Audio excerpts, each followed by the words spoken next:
The global race for supremacy in technologies, like robotics and AI, hinges on one tiny component: semiconductor microchips.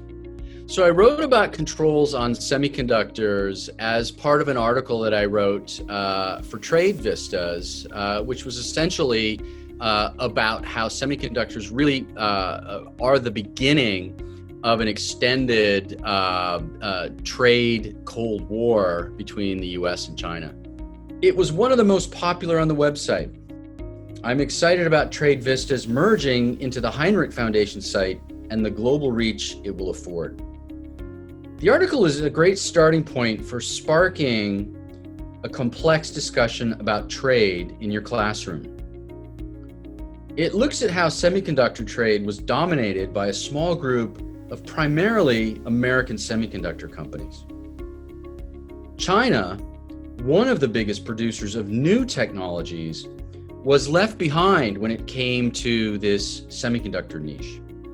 But its companies are moving to catch up under its Made in China 2025 policy. The US is moving to block China with a restricted entity list, which means that controlled American technology may not be sold to them. China's dependence on American semiconductors has pushed Beijing to double down on policies to promote homegrown companies.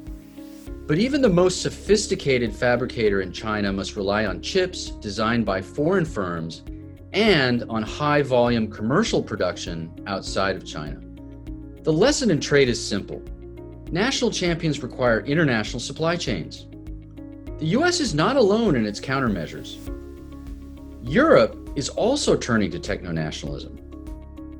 Governments have opened more fronts in the deepening tech war with China.